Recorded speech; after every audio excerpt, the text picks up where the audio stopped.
3320. Foundations of the Realms in Exile. Arnor and Gondor. The stones are divided.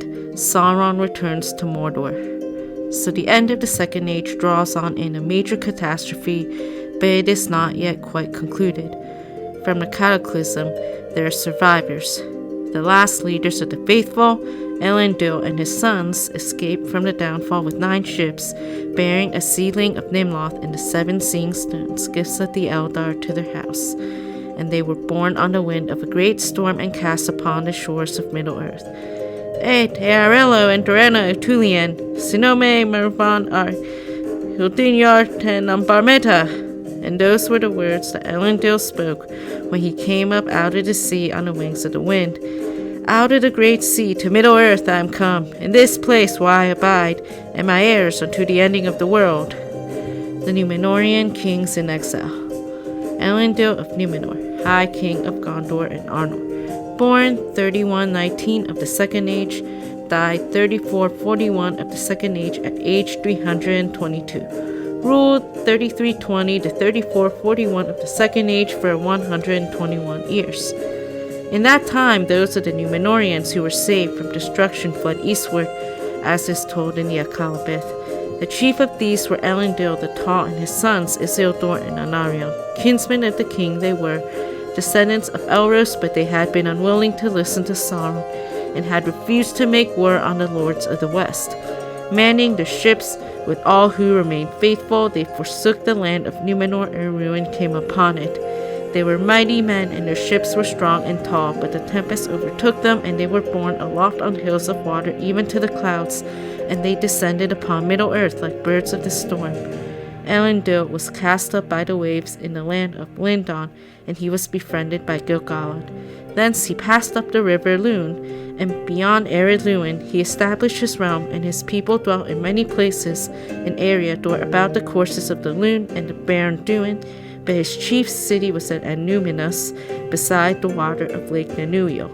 At Fornost, upon the north downs, also the Númenorians dwelt, and in Cardalon and the hills of Rudor, and towers they raised upon Emin buried, and upon Amon-Sol, and there remained many barrows and ruined works in those places, but the towers of Emin buried still looked toward the sea.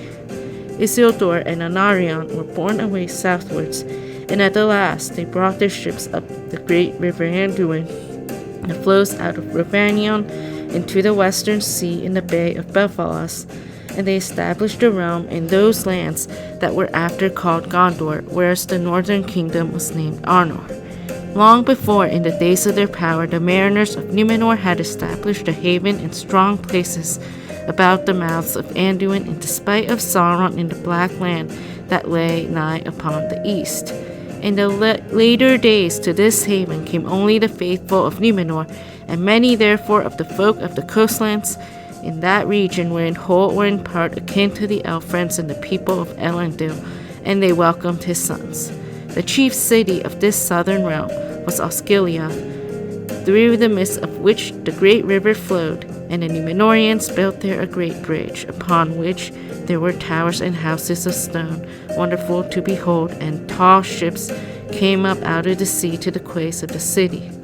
Other strong places they built also upon either hand, Minas Ithil, the tower of the rising moon, eastward upon a shoulder of the mountains of shadow as a threat to Mordor, to the westward Minas Anor, the tower of the setting sun at the feet of Mount Mindoluin, as a shield against the wild men of the Dales. In Minas Ithil was the house of Isildur, and in Minas Anor the house of Anarion, but they shared the realm between them, and their thrones were set side by side in the great hall of Osgiliath. These were the chief dwellings of the Númenorians in Gondor, but other works marvelous and strong they built in the land in the days of their power, at the Argonath, and at Aglarond, and at Erech, and in the circle of Angranost, which men called Isengard.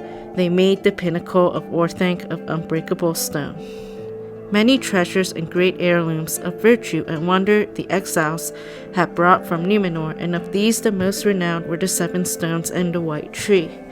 The white tree was grown from the fruit of Nimloth the Fair that stood in the courts of the king Armenelus in Númenor, or Sauron burned it, and Nimloth was in its turn descended from the tree of Tirion. That was an image of the eldest of trees, white Telperion, which Yavanna caused to grow in the land of the Valar. The tree, memorial of the Eldar of the Light of Valinor, was planted in Minas Ithil before the house of Isildur, since he it was that had saved the fruit from destruction, but the stones were divided. Elendil, Isildur, and Anarion divided among them the 7 seeing stones. 3 Elendil took, and his sons each 2. Those of Elendil were set in towers upon Emyn Beret, and upon Amon-Sol, and in the city of Annúminas. But those of his sons were at Minas Ithil and Minas Anor, and at Orthanc, and in Osgiliath. Now these stones had this virtue, that those who looked therein might perceive in them things far off, whether in place or in time.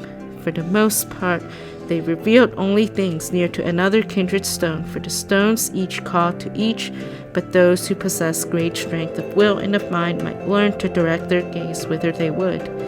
Thus the Númenorians were aware of many things that their enemies wished to conceal, and little escaped their vigilance in the days of their might. It is said that the towers of Emyn Beret were not built indeed by the exiles of Númenor, but were raised by Gil-galad for Elendil, his friend, and the seeing stone of Emyn Beret was set in Elustirion, the tallest of the towers. Thither Elendil would repair, and thence he would gaze out over the sundering seas when the yearning of exile was upon him, and it is believed that thus he would at whiles see far away even the tower of Avalone upon Erisea, where the Master Stone abode and yet abides. These stones were gifts of the Eldar to Amandil, father of Elendil, for the comfort of the faithful of Númenor in their dark days, when the elves might come no longer to that land under the shadow of Sauron. They were called the Palantiri, those that watched from afar, but all those that were brought to Middle-earth long ago were lost. Speaking of the seeing stones, Gandalf said, "The Palantiri came from beyond Westernesse, from Eldamar. The Noldor made them. Feanor himself, maybe, wrought them in days so long ago that the time cannot be measured in years, but there is nothing that Sauron cannot turn to evil uses. Perilous to us all are the devices of an art deeper than we possess ourselves." In his last days of the Second Age, the exiles of Númenor established their realms in Arnor and in Gondor, but ere many years had passed, it became manifest that their enemy Sauron had also returned. The ruin of Númenor was more terrible than Sauron had foreseen, for he had forgotten the might of the lords of the West in their anger. This good at least the exiles believed had come out of ruin, that Sauron also had perished. But it was not so. Sauron was indeed caught in the wreck of Númenor, so that the bodily form in which he long had walked perished, but he fled back to Middle-earth, a spirit of hatred borne upon a dark wind. He was unable ever again to assume a form that seemed fair to men, but became black and hideous, and his power thereafter was through terror alone. He came in secret, as has been told, to his ancient kingdom of Mordor beyond the Efelduath, the mountains of shadow. In that country marched with Gondor upon the east.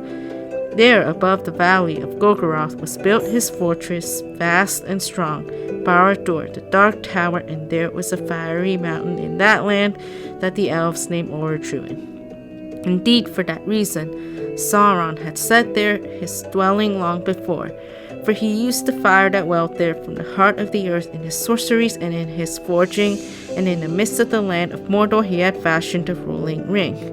There now he brooded in the dark until he had wrought for himself a new shape, and it was terrible, for his fair semblance had departed forever when he was cast into the abyss at the drowning of Númenor. He took up again the great ring and clothed himself in power, and the malice of the eye of Sauron few even of the great among elves and men could endure. Sauron's anger was great when he learned that Elendil, whom he most hated, had escaped him and was now ordering a realm upon his borders. Now Sauron prepared war against the Eldar and the men of Westernesse, and the fires of the mountain were awakened again.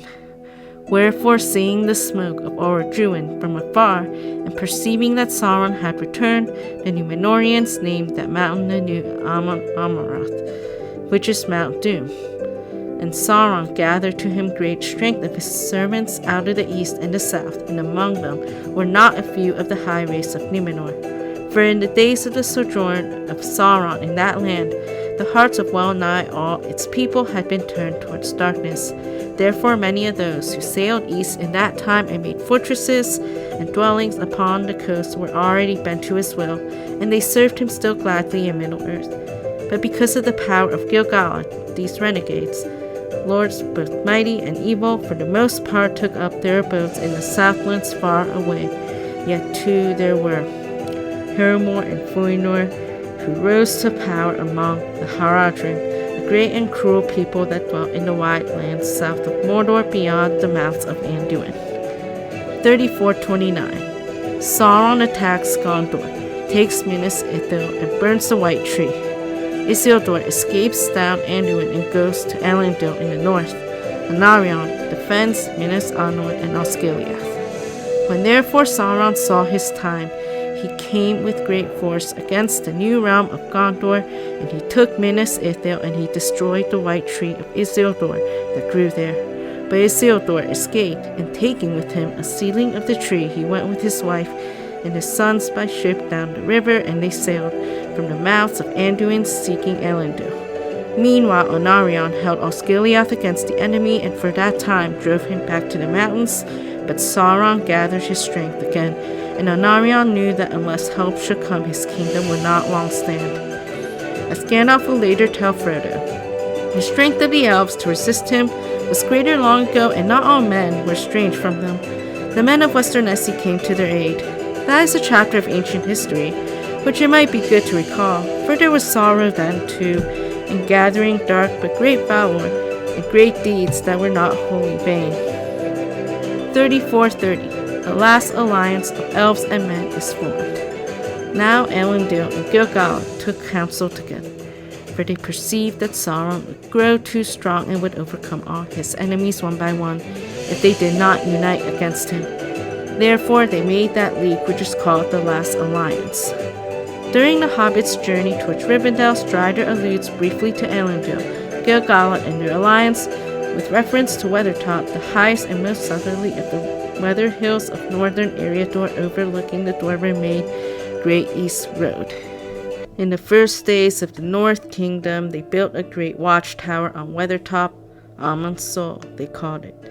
It was burned and broken, and nothing remains of it now but a tumbled ring like a rough crown on the old hill's head.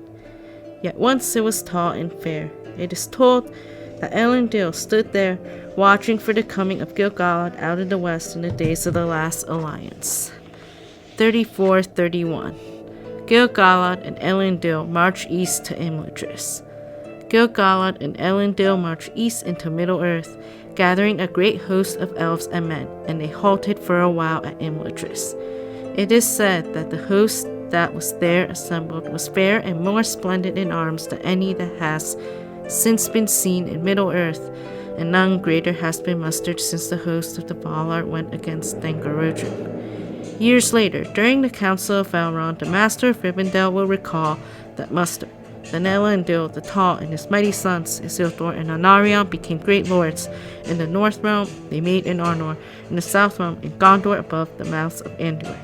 But Sauron of Mordor assailed them, and they made the last alliance of elves and men, and the hosts of Gil-galad and Elendil were mustered in Arnor. Thereupon Elrond paused a while and sighed. I remember well the splendor of their banners, he said.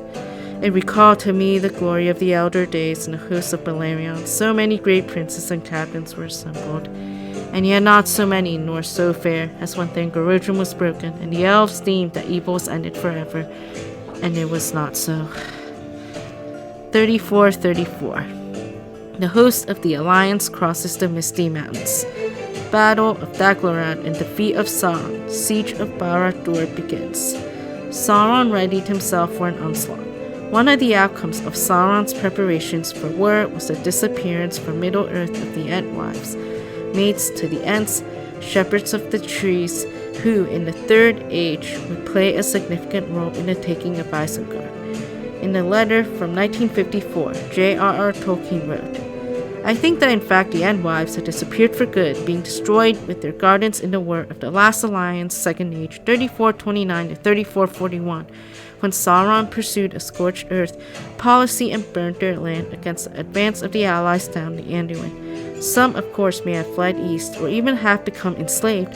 Tyrants, even in such tales, must have an economic and agricultural background to their soldiers and metal workers. If any survived so, they would indeed be far estranged from the Ents, and any rapprochement would be difficult unless experience of industrialized and militarized agriculture had made them a little more anarchic. I hope so. I don't know." The forces of the Alliance stayed 3 years at Imladris, doubtless formulating battle plans and equipping themselves for the conflict to come.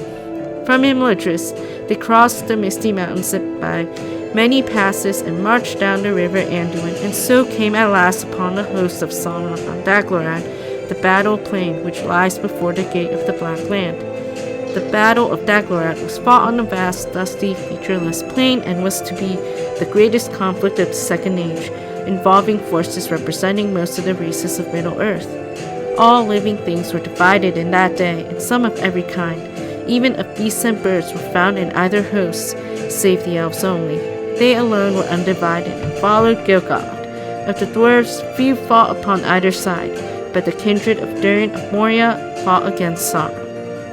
Among the forces that were numbered with the Alliance were 2 armies of elves that had long chosen to keep themselves apart and had, as a result, enjoyed long years of peace and obscurity until the downfall of Númenor and the sudden return of Sauron, the elves of Lorien and the Sylvan elves north of Greenwood the Great.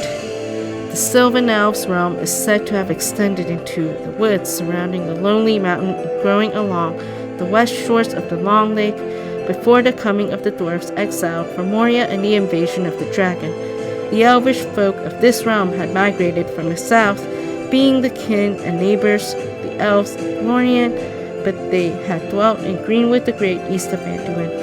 In the Second Age, their king, Orford, the father of Thranduil, father of Legolas, had withdrawn northward beyond the Gladden fields, and this he did to be free from the power and encroachments of the dwarves of Moria, which had grown to be the greatest of the mansions of the dwarves recorded in history, and also he resented the intrusion of Celeborn and Galadriel into Lorien.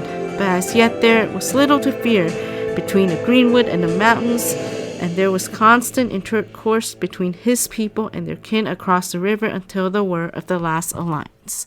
Despite the desire of the Sylvan elves to meddle as little as might be in the affairs of the Noldor and Sindar, or of any other peoples, dwarves, men, or orcs, Orfr had the wisdom to foresee that peace would not return unless Sauron was overcome. He therefore assembled a great army of his now numerous people, and joining with the lesser army of Malgalad, Amdir of Lorien, he led the hosts of the Sylvan elves to battle. The Sylvan elves were hardy and valiant, but ill-equipped with armor or weapons in comparison with the Eldar of the West. Also, they were independent and not disposed to place themselves under the supreme command of Gil-galad. Their losses were thus more grievous than they need have been, even in that terrible war. Malgalad, Amdir, and more than half his following perished in the great battle of the Daglarad, being cut off from the main host and driven into the dead marshes. Orfr was slain in the first assault upon Mordor, rushing forward at the head of his most doughty warriors before Gil-galad had given the signal for the advance. Thranduil, his son, survived, but when the war ended and Sauron was slain, as it seemed, he led back home barely a third of the army that had marched to war. So it is told that the Battle of Daglarad was long and hard fought, and the number of fallen whose remains were subsumed into the dead marshes was legion. Over 3,000 years later, the marshes were still a haunted burial site of those slain in battle, as Frodo and Sam discovered when Gollum led them through the marshes on their journey towards Mordor, and they were bewitched by flickering lights as of candles hovering over stagnant pools. "They lie in all the pools," said Frodo. "Pale faces, deep, deep under the dark water, I saw them. Grim faces and evil, and noble faces and sad. Many faces proud and fair, weeds in their silver hair. But all foul, all rotting, all dead, a foul light is in them.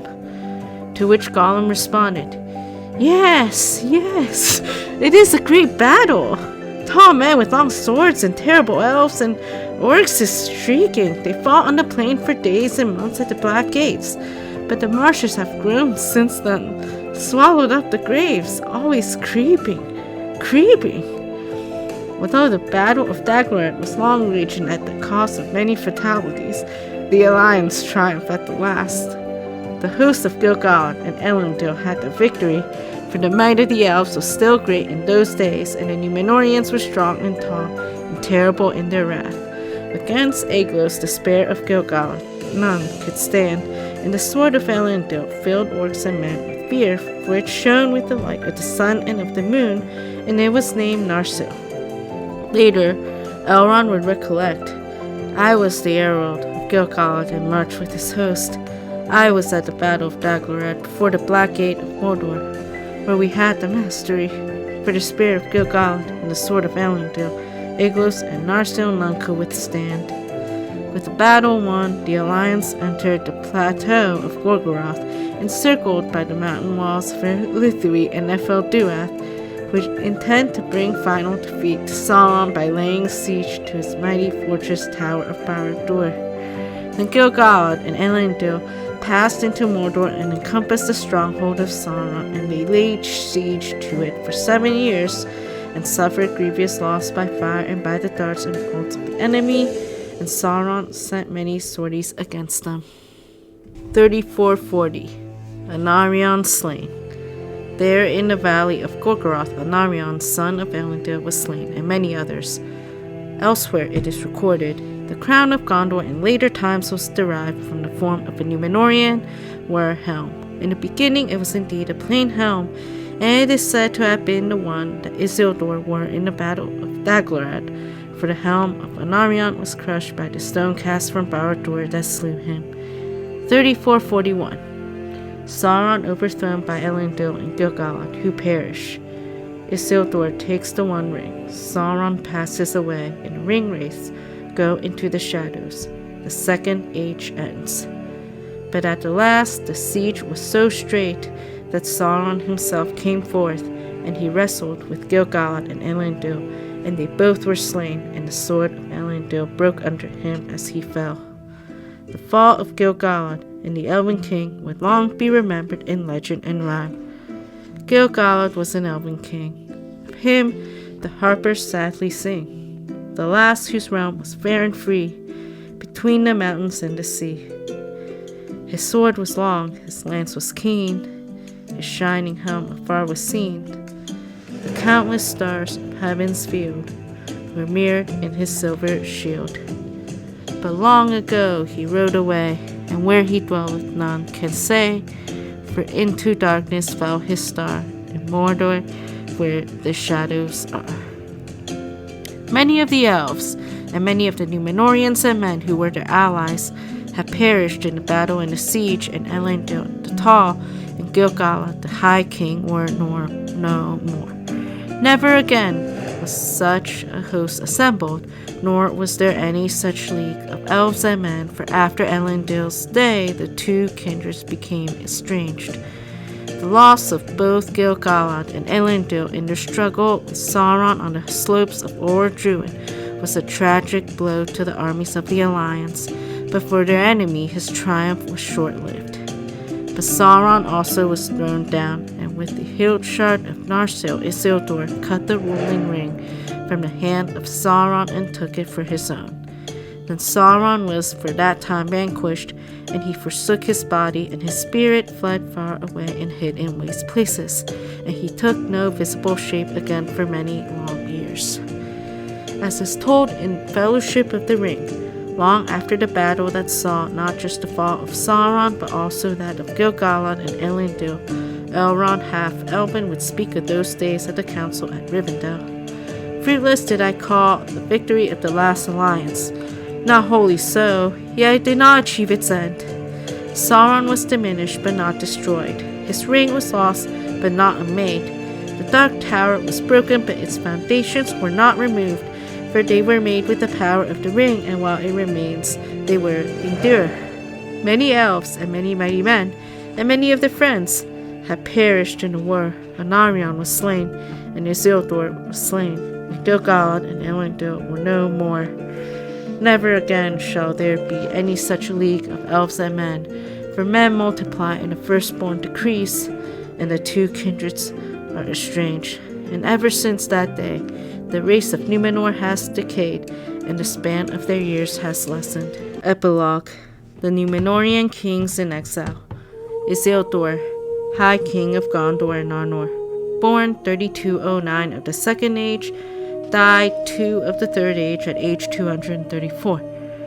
Ruled 3441 of the Second Age to 2 of the Third Age for 2 years. The ruling ring passed out of the knowledge even of the wise in that age, yet it was not made. For Isildur would not surrender it to Elrond and Círdan who stood by. They counseled him to cast it into the fire, or drew nigh at hand, in which it had been forged, so that it should perish, and the power of Sauron be forever diminished, and he should remain only as a shadow of malice in the wilderness.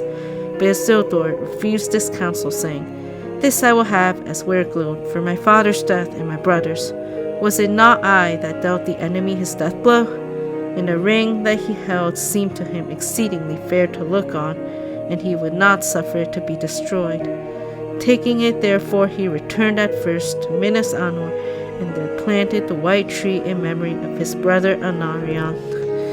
Among the hoarded scrolls and books within the archives of lore kept in the city of Gondor were many records of ancient days that few even of the lore masters could read, for their scripts and tongues had become dark to later men.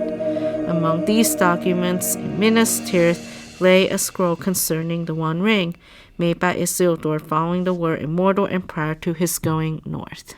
The Great Ring shall go now to be an heirloom of the North Kingdom, but records of it shall be left in Gondor, where also dwell the heirs of Elendil, lest the time come when the memory of these great matters shall grow dim.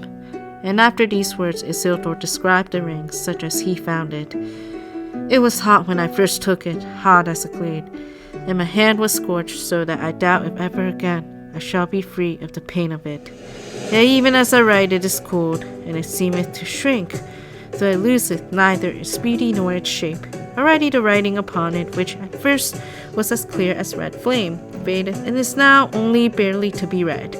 It is fashioned in an elven script of Eregion, for they have no letters in Mordor for such subtle work, but the language is unknown to me. I deem it to be a tongue of the Black Land, since it is foul and uncouth. What evil it saith I do not know, but I trace here a copy of it, lest it fade beyond recall. The ring misseth, maybe, the heat of Sauron's hand, which was black and yet burned like fire, and so Gil-galad was destroyed, and maybe were the gold made hot again, the writing would be refreshed. But for my part I will risk no hurt to this thing. Of all the works of Sauron the only fair, it is precious to me, though I buy it with great pain. But soon Isildur departed, and after he had given counsel to Menelil, his brother's son, and had committed to him the realm of the south, he bore away the ring to be an heirloom of his house, and marched north from Gondor by the way that Elendil had come, and he forsook the south kingdom, for he purposed to take up his father's realm in Eriador, far from the shadow of the Black Land. But Isildur was overwhelmed by a host of orcs that lay in wait in the misty mountains, and they descended upon him at unawares in his camp between the greenwood and the great river, nigh to Loch Limgloron, the gladdened fields, for he was heedless and set no guard, deeming that all his foes were overthrown.